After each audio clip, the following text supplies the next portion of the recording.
Welcome to today's episodes, guys. We have a pretty unique episode today for two main reasons. One, Emil and I haven't recorded a podcast in quite a while. We were in Mexico together, and he's also joined the Mindset Accelerator since then. So if you hear him talking about certain things, there's a reason.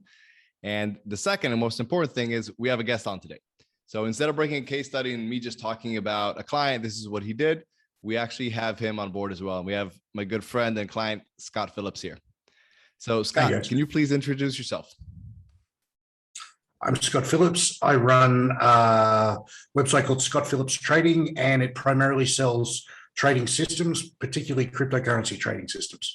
And I've been working with Innomar since March 2020, and the changes in my life have been pretty dramatic, astonishing in every way. And I'm looking forward to talking about it. Awesome. So the really cool part about Scott, guys, that you're going to enjoy is that he's very open. Both in very different financial ways. I'm pretty sure he said he's going to be open about sharing certain roadblocks he's hit, certain milestones and all that, and also just about the process itself. So I'm really excited to have him on board. Emil, is there anything you want to say before we get rolling? Yeah, so I didn't realize you were doing crypto trading. We'll talk about that at another point as well, but I'm super pumped for this episode, super pumped to go into detail. And Scott is also doing a health transformation. So we're going to do the full have him back on the pod. Yeah, a little bit about the health. Yeah, hopefully I'm not so fat by then. All right, so Scott, in your words, please, can you tell them where you started and where you are now? Just kind of the before and after.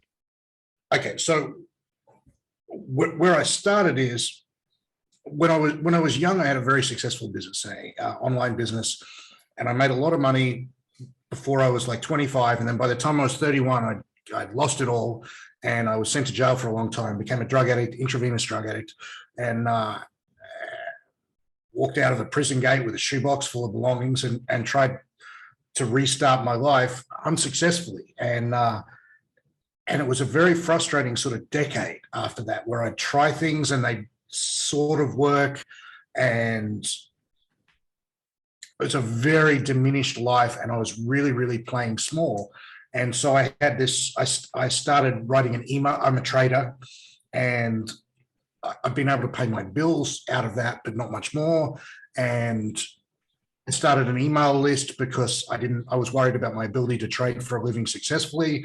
And it was really like a backup plan, playing small. And I'd become this kind of middle-aged burnout, like very mediocre. And I was an elite martial artist when I was younger, and I'm a mediocre martial artist now. I'm middle-aged, and I was truly exceptional in some ways. I was insane, but I was exceptional in some ways. And I just become utterly average and forgettable, just like tens of thousands of other fat middle-aged white guys living in Bangkok because it's cheap. I was just another Bangkok bum. And Innomar actually told me that in his usual way.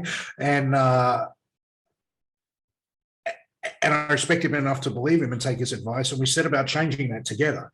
And these changes that he suggested were just so uncomfortable. Like, Scott, before we get into that, let's just give people kind of in two sentences where you were when we started in March 2020, where you are now, as far as, let's say, both personal life and the business. I was a solopreneur running a side hustle size business. I was taking home between $5,000 and $10,000 a month, and I was just paying my bills and not a lot more. And where are you right now? You want where I am now? November 2021. Where are you right now? Well, let's have a look. Let me just share my screen. Emil, do you have to give him permission? I'm just going to jump in and do that. There we go. All right, let me just share my screen.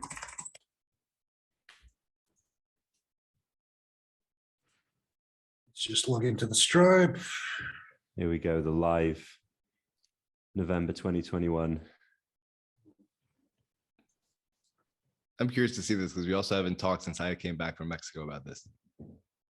So actually where we should start, like before we go to the Stripe, is one of the first things we'd done after we got out of the preliminary stuff was I wrote this business plan, and I set out. This has been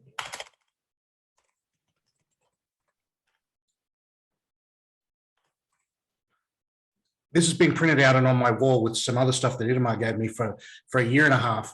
And I said that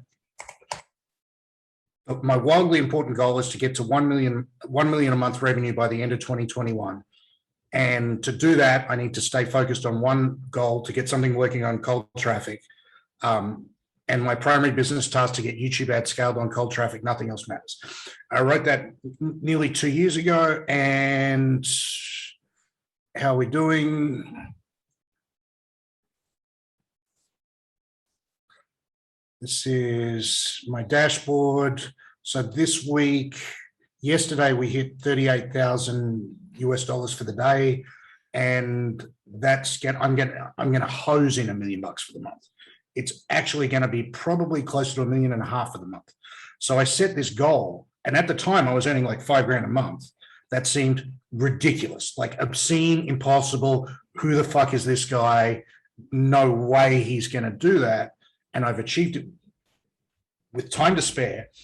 And what that's done is I had this moment on Sunday where I was just like overcome with emotion. Like, I set out to do this incredible thing, and I made a promise to myself that I was going to attack it with no excuses in my back pocket, and I was going to be fearless, and I was just going to aggressively pursue my goals. And achieving that feels so good, like so good. And what it makes me feel is like, what other audacious goals might I go and achieve now? And it really feels like it's just the beginning, and boy, it's a good feeling, man. And for me, special, because when I was young, I had this great business that everyone admired, and then I'd become this middle-aged burnout, and now I'm in one go, I've got it all back. I've got an incredible business with really, really A-player people working in it who are like smarter and better than me. Yeah, everything's going right, and it's flowed onto other areas of my life too. Like, I was one of those jiu-jitsu athletes who'd like been doing it a while, and I was okay. I was like good enough that I was like a gym enforcer, but not really good, just mediocre. And now I'm not mediocre. Now I'm scary if you spar me. And my relationship with my wife was okay, but now it's good. And my family looks at me like I'm a damn superhero these days. And my wife is Thai, and we had this moment where I hadn't told her the last couple of years how much money we're making, and then I pulled her in and showed her the screen yesterday and I said, "Baby, this is how much money we're making." And she said, "Oh, that's nice," and put it into a calculator and worked it out in Thai baht, and just went, Nice, man. We got good timing on this. I didn't know you hit that goal right now. This is amazing. Yeah, I hit the goal yesterday. Yeah, and I love trajectory too, and it's just getting started too. We're going to beat it again today. The day's only halfway over. We're 24th, nice. Halfway through the day. Yeah, awesome. And just to clarify for people who might have missed it, that's 40,000 yesterday, not this month. That's yesterday. Just, I know people might have glossed over that, but yeah, that's yesterday. $40,000. So what we're talking about is going from 10K a month to now at around $1 million. You said $1.5 million a month. And this isn't like you didn't do a launch. This isn't a launch. This is like actually consistent revenue. Yeah, this is consistent. And this is going to be like somewhere between, it's going to top out somewhere between $150,000 and $250,000 a day. That's it's ridiculous. In like 2 or 3 months too. It's like obscene. Yeah. Fucking amazing. Okay. And also just, I want one more thing before we move on from the business. Also, how does your team look right now? So before you were a solopreneur, how's it looking right now? I was a solopreneur, you know, with really low end, like offshore VA kind of help. And now, because I've been able to gradually up level myself, I'm attracting better and better talent, and I'm attracting people who believe in my vision and who want to just follow me just because it's obvious that I'm going someplace interesting. And so I've got a junior business partner who's a young kid with like all the potential in the world, who's doing Itamar's training as well, and leveled up like like I said to Edema, what the hell did you do to this kid? I sent him away, and then he came back last week, and he did this. It's like, Yeah, Grant's a champ. He's a champ, and I've been able to get a COO who's a specialist in taking 7-figure companies to 8, and that's been my big takeaway now. It's just find the very best people in the world and work with them. Like, if you can find better people, go work with those better people. Like, it makes it all these struggles that I had in business, like trying to do everything myself and all these many parts, they just vanish when you just get really, really A-player people in roles. Amazing, man. All right, guys. So here's what I want to do right now. So you guys can see this is a pretty amazing transformation that Scott's had. And we want to break down why this happened. So you guys can learn from this and you can take the lessons away from yourself and implement them. So Scott, if you guys are watching this on video, Scott behind him has kind of a blurred out kind of poster. Yeah. So that was the initial conversation that Scott and I had was a very uncomfortable one. Like how he was saying, and I just told him simply, like, listen, dude, you're better than that. You're better than how you're living right now. Yeah. I did. I have a tendency to do that at times, but yeah, I just basically told you like from a very honest way. I was like, you're better than this. You're better than where you are in life right now. And like, you don't need to succumb to this. This doesn't need to be where you are. And just kind of raising that entire standard is what I think set everything in motion. Would you agree with that? Absolutely. And yeah, it's just a raising of the standards that I demand for myself, holding me on the hook for a higher standard of behavior, not just in business, but in every area of my life. So let's talk about this. Why was this something that you had a hard time doing beforehand?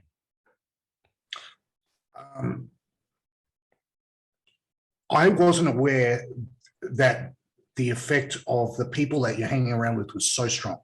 I just thought, like, they're my friends. You know, there's a lot of like people in Bangkok who are going nowhere in their lives, just cruising along.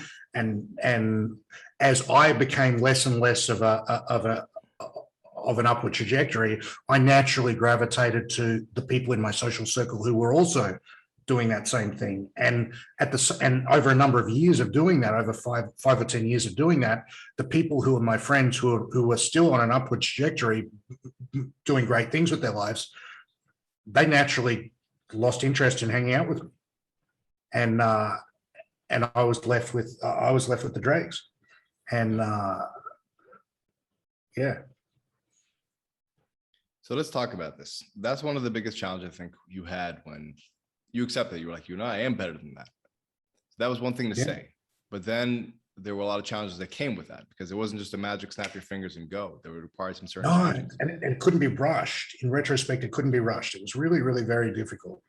And I remember your personality changes so slowly. And I just sort of accidentally turned into this person that was nothing like the person I was. And in fact, that person was calculated to not achieve any significant results in life. He was a people pleaser. He was a hedonist. He was prioritizing comfort over long-term gains. It's like the guy that I turned, that my personality had accidentally turned into, total fucking loser. And I just needed a complete, format and rewrite on my brain. And now I feel like the person I was. Yeah. So what was that? Well, how did you, looking from your angle, what happened there?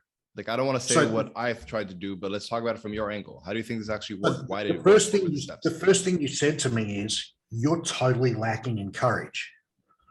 And I was like, the fuck? I've had hundreds of street fights. I had 9 fights in jail. I never backed down from anyone in my life. What do you mean I've got no courage? And yet I was lacking in courage, profoundly lacking in courage. And I changed into a person who was fearful. And that hit home to me. And it was like, I've strayed so far from who I am. And you fail a couple of times and you hit late 40s. And it's like, if I fail again, it's the end of the road, and you start playing small and diminished and like, that's wrong. That's the wrong thing to do. You insisted that I get everyone out of my life who wasn't raising me up, who was dragging me down. And that was really difficult for me to do. I had a lot of resistance to doing that. I didn't like it. I thought, and I did it. I ditched people who I'd been friends with for 25 years. I ditched one of my old cellmates from prison. I ditched, people that I'd done, really serious things with in my life and been friends with for a long time. I had to cut out um, and I had to get ruthless about my time and who I would spend time with. And I was lonely. I was actually really lonely for a while. And I think that's something really important for people to hear. It's like, this isn't a fantasy, like a magic pill that all of a sudden you get motivated, you get courage, and everything's amazing. There are sacrifices. Like, that's a caveat. Like, if you want to rise to the top and you want to find a new social circle, yeah, but if you want to find a new social circle, you're going to have to let go of the old one. And there's going to be a lull in the middle, which can be lonely and not that pleasant. Like right now, you're like, I know the people you talk to, they're the highest of highest level players in like your field, but you had to go through that pain. That the next thing you said to me was, we got to find, like, I thought I was good at marketing and I wasn't. I was really crap at marketing, actually. But I thought I was a black belt. And Itamar, you said to me that we got to find a way to get you in a room full of black belts. And I paid up for this $40,000 a year mastermind that I could not afford at the time. Like when I paid the money, it actually emptied my ATM card to pay them. And I was scared, like I was on the hook. And all of a sudden, all these like in the direct response industry, like website funnel building, traffic buying, it's like filled with like the who's who of the industry. And so now I've got my social circle is like more than 10 8-figure offer owners, some 9-figure offer owners. And all of a sudden I'm spending my time hanging out with these people whose websites are earning $10 million a year. And it's just embarrassing what I'm doing. It's like fucking shameful. And you know what it felt like when we hit $1 million a month is just like the world is just turning on its proper axis again. Like this is just the new normal for me. That's exactly so like what you said right now, that's exactly what I meant when I said you're better than that. I was like, you're earning 5, 10K a month, like someone like you had no business doing that. And that's what I wanted you to realize. And like, now that you're back at like 7 figures a month, like, yes, that makes sense. Like, that's okay. I mean, and I still feel behind it. I still feel like I've got levels and levels of performance to unlock. Like every day I'm finding a new level of upward performance to unlock. And it's carrying on to everything too. Like I can't wait to roll with you again, to spar with you again. I mean, you're still gonna destroy me, but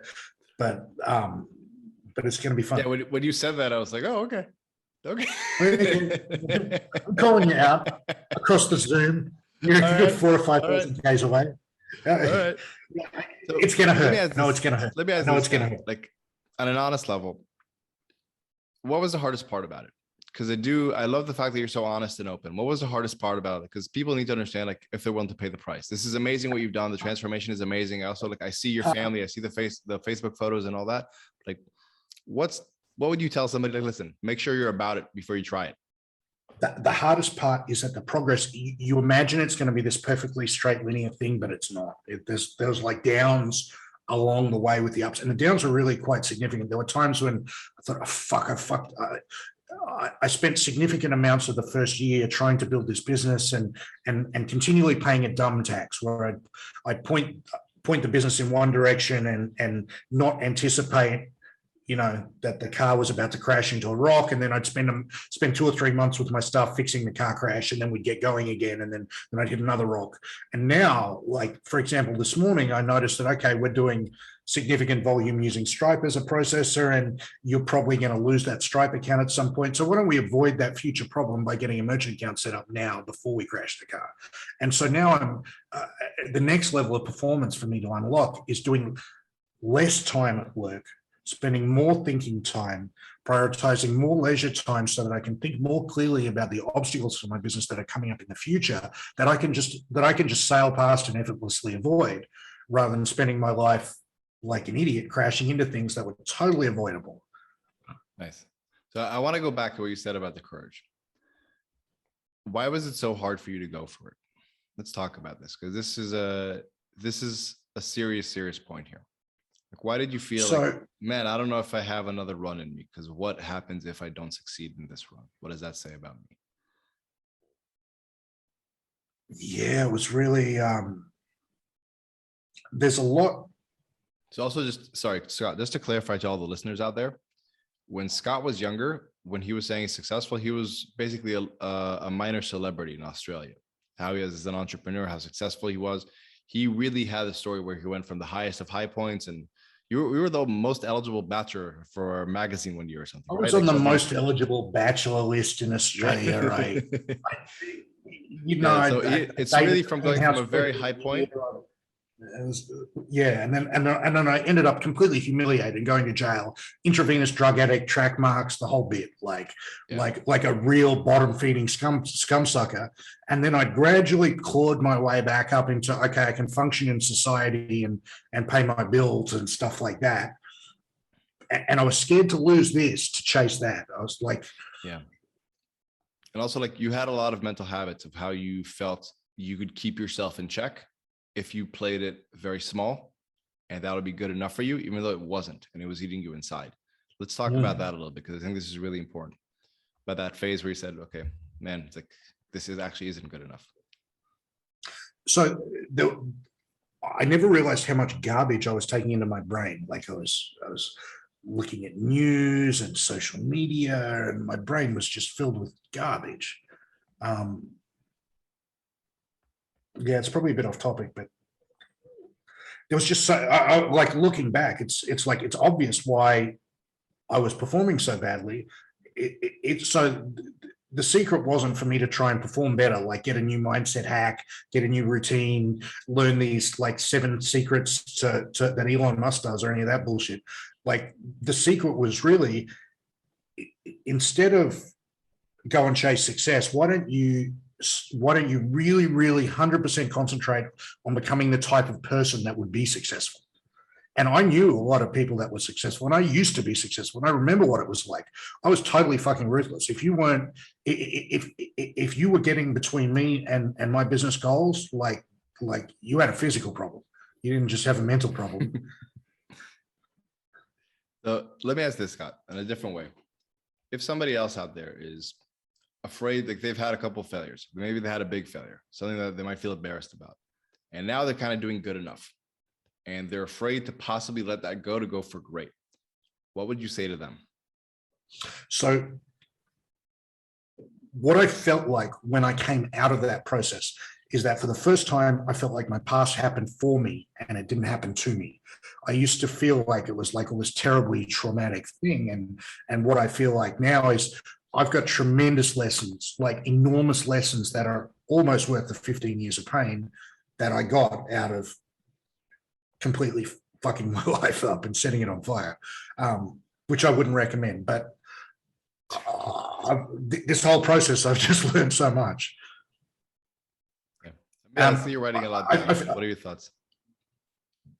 I'm writing a lot down. I mean, yeah, I don't even know what to say, because I've heard bits of this story. I've heard bits from the beginning, bits from the end, and I obviously didn't know how you were doing right now in terms of all this stuff. So, I mean, this is all incredible. One thing that you did say, which I love, was 100% concentrate on becoming the type of person who is successful, rather than looking for hacks, shortcuts, bullshit, anything like that. Like that is what this whole process, this whole mindset, this whole philosophy is about. 100%.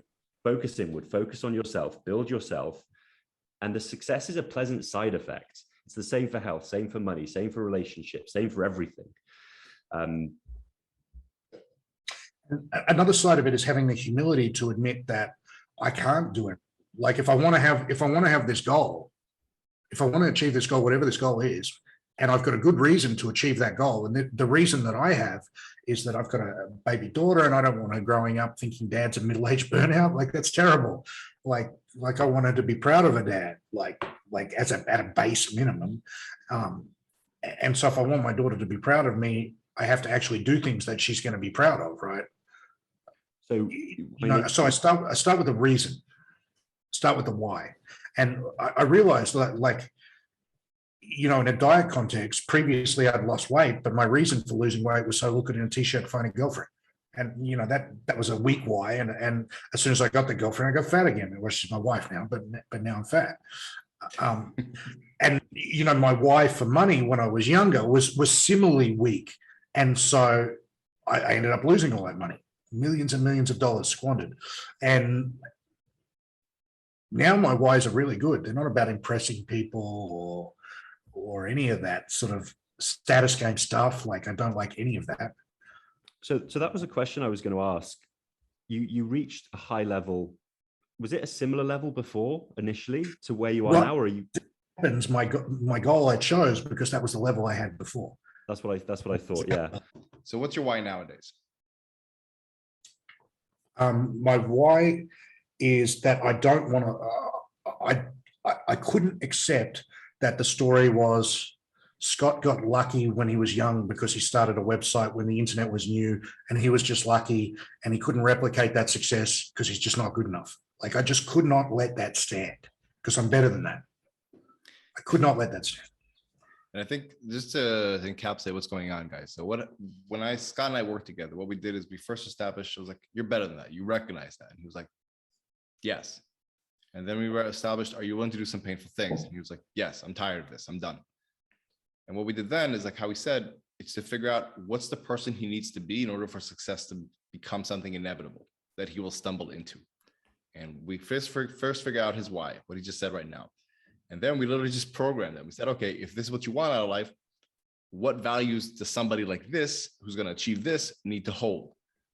What would be their very pragmatic philosophies, their actionable things, and how they think and how they move in the world? And one of them, the big one, like you said, was letting go of certain people that were holding him back, which was very painful because, and also, like, correct me if I'm wrong, but you had a lot of guilt around this because of NA and all that process. And like, this was very hard for you to do. This was, like, from what I remember, this was the hardest thing for you to get on board with. The hardest thing was I joined this Narcotics Anonymous drug recovery fellowship, and they saved my life. They got me clean off meth. They really helped me. They loved me back to health. And everyone in NA is kind of an ex-drug addict, kind of a middle-aged burnout. And so that's the norm there. And so for me to move past that, I had to ditch all those people who knew me better than my own family did at that stage. They were like, they really intimately knew who I was at every level. And I walked away from that. And I also used to get a lot of esteem from going to these NA meetings because, I'm Scott and I'm 10 years clean or whatever. And they clap you for something that you did 10 years ago. So I got the same sort of accolations that I used to get just from turning up, a participation award. It was like playing, it was another aspect of playing small and people pleasing and normalizing mediocrity. And, and I'd tell people in there that I was frustrated that I couldn't put together and earn together. I'm like, you spend $1 million a year, now I'm earning $100,000 a year. And they'd be like, $100,000 a year, that's amazing. And you're still clean, go on. You're still clean though. And I'm like, and it was really painful to walk away from. And I love those people, and I'm grateful to them unreservedly, and I like NA, but I just couldn't keep doing that. Where I used to walk into the room and I get treated like a conquering hero, and I couldn't keep doing that and achieve the goals that I wanted. So let's talk about this, because I think this is really, really important. You said courage at the beginning of the call, beginning of this podcast. From everything I remember about you, that took the most amount of courage, because it scared you. You didn't know if you left that group, would you still be able to sustain yourself as a functioning member of society? Would you drift back to drugs? What would happen? It was this thing that took you out of the lowest of lows into a good enough place, and it terrified you to leave it. So I'd love it if you could talk a little about that and about courage in that sense, the truest sense. So one of the things they tell you about 12-step fellowships is if you stop attending the meetings, that you'll probably start drinking or using drugs again. And I was absolutely terrified, because I ruined my life by shooting up crystal meth. And I was absolutely terrified that I'd stop going to these meetings and then immediately I'd start shooting up meth again. Like, and that was something that I'd heard as dogma, like not like as religious dogma. And I was really, really frightened that was going to happen to me. What would you say to other people that maybe it's not NA, but they're terrified? So one of the core fears I always talk about with people is the fear of abandonment. And what ends up people like they end up abandoning what they really want in life because they're afraid other people will abandon them, whether they're significant others, your social circle, whatever it may be. What would you tell from your experience to these kind of people who know they can go for greater things and they should be going for greater things, but they're terrified to leave a group that served them up until now? I think we carry a lot of guilt around friendships, and I think it's misplaced. I wish everyone in Narcotics Anonymous the best. I'm really grateful to them for saving my life. I went out and carried the message too. I used to go into prisons every week and help the junkies in there. I've done my bit, do your bit, but there's no.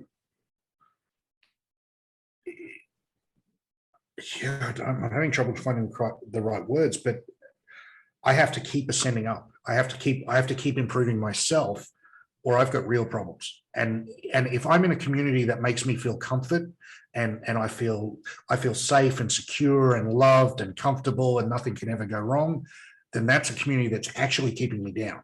I need a community that challenges me, that inspires me, that is so far above me that I look up and go, oh wow, I got a long way to go. And this mastermind that I'm in, I wouldn't be top 20 income earners there. Like I got a long way to climb. There's plenty of mountains still to climb. And it's not really about the income either. Like I live in Bangkok, you can't spend money. So yeah. Emil, do you have anything? Yeah. So I was just going to say I look at it almost like seasons throughout life. Like there's an appropriate, group of people, an appropriate set of circumstances for an appropriate season. Like you say, that was perfect for that period of your life. And then you wanted something else to the rest of the group. And that's absolutely fine. They're on their own journey. Everyone is on their own journey, and that journey is absolutely fine. You were on your journey, and that required a different set of circumstances, a different set of people. And that's absolutely fine and absolutely acceptable. And there's nothing against anyone else. It's just what needed to happen. And now you've moved into a different group, not even next level or better, or it's just a different group, it's just different goals. It's just different. Exactly. And now you're thriving in this environment, and there may be another group in the future. And all of that is okay. And actually, I really liked what you said. If you have a community that makes you feel secured, loved, and comfortable, it's probably not the right place to be for growth. And I paraphrased that, and it is true, But when you started saying it, I was like, "Oh, that sounds lovely." And then you said, "But it's just not the right place to be." And I thought, boom, love it. Yeah. I'd had some experiences with this stuff before too. I'd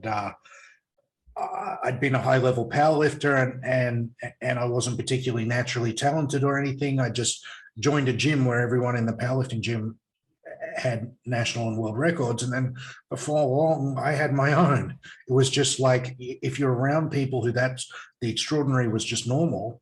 Like I told a couple of told a couple of my friends that we hit $1 million a month, and they were like, marketing friends, and they were happy for me, but it wasn't like, oh wow, that's amazing. It's like, yeah, about time, dickhead. It was just like it wasn't like a big deal, right? Yep. So Scott, to kind of wrap things up, is there anything else you want to tell people? Because your story is really amazing, and I think more people can get not just inspired, but recognize that this is real. This is a very possible thing to go from 10K to 1 or 1.5 million in a matter of just almost like 16, 18 months. 18 what months. do you want to tell people out there? 18 months. What do you want to tell people out there, man? Okay. I tell you, this shit ain't free. Like there is a price to be paid. You have to be willing to pay it.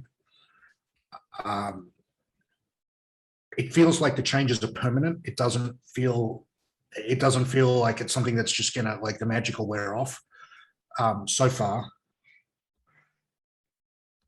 highest ROI on anything in my life ever, bar none, was working with Inema. Absolutely. Can absolutely recommend it unreservedly. There's a lot of,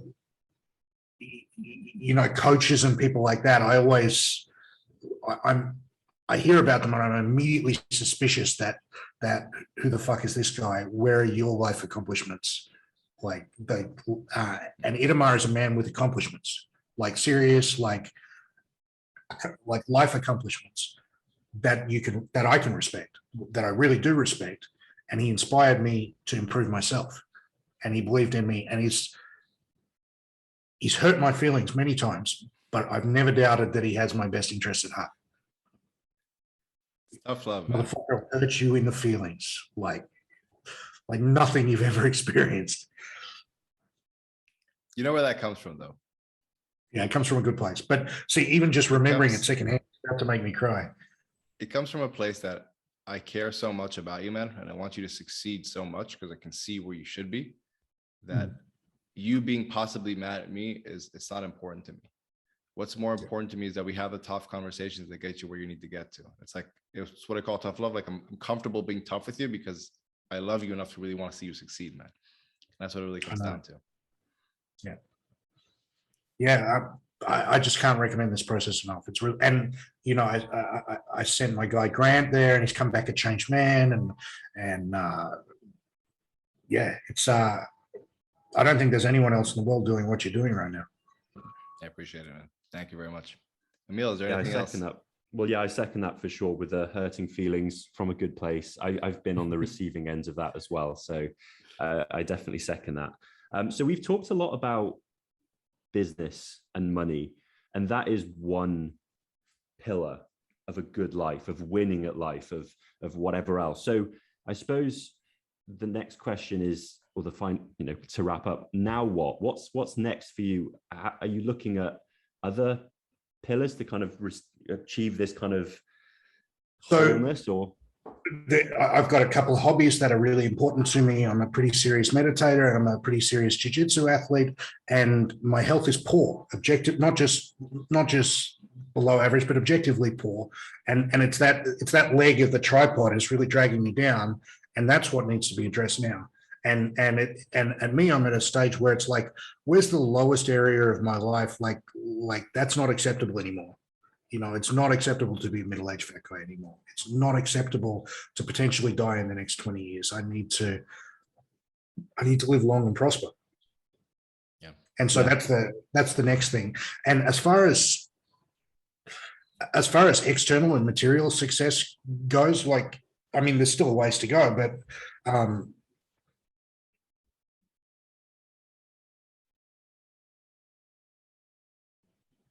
yeah, it doesn't. It's not the rewards that are enjoyable. It's the process of feeling myself change, feeling like keeping a contract with yourself. If you want to have self-esteem, you've got to do some esteemable acts, right? And you know, self-esteem is the relationship I have with myself. And I'm like, I said I'm going to do that thing, and I did that fucking thing, and I'm going to do these other things, and I'm going to do everything in my life that I want. And at the end of it, I'm going to look back and say, I had a successful life in my own terms. And that's not necessarily being the richest guy in the world. It's just being who I want to be. And anyone or anything that gets in the way of me having that life is going to have real problems. Yeah. And I think that's the key. You know, we talk a lot about money, and it's very easy for us to mistake this as being about money, but this is much more about you fulfilling your potential, and money is just a scorecard which keeps up with it, like a consequence, a pleasant side effect. Exactly. And, you know, again, just because people listening need to get the context, life is about much more than money. Money is just one of the things, and this then allows you to address everything else which you're going to focus on. You do your meditation, you do your headspace, you're working on happiness and contentedness and self-actualization, all this kind of stuff. You're working on your health. This is a holistic picture.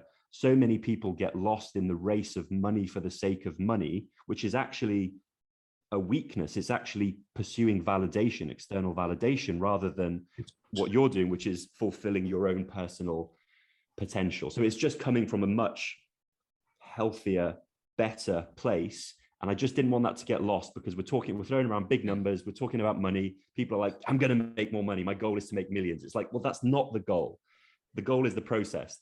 The goal is the side effect. So let's talk about it this way, Scott. Like, how do you feel, like, to kind of wrap things up, like, how do you feel about yourself today relative to how you felt about yourself 2 years ago? I think that's what Emil's hitting on the head. Correct, Emil? 2 years ago, I was embarrassed to be me.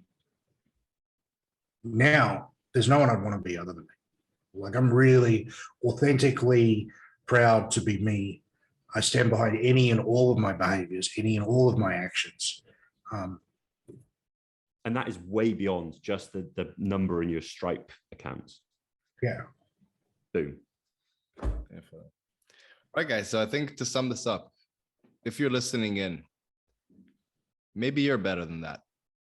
Not just money, like Emil said, and like Scott said, but just a standard you're setting for yourself in life in various areas. Maybe it's time for you to challenge yourself and ask yourself, is this it, or am I better than that?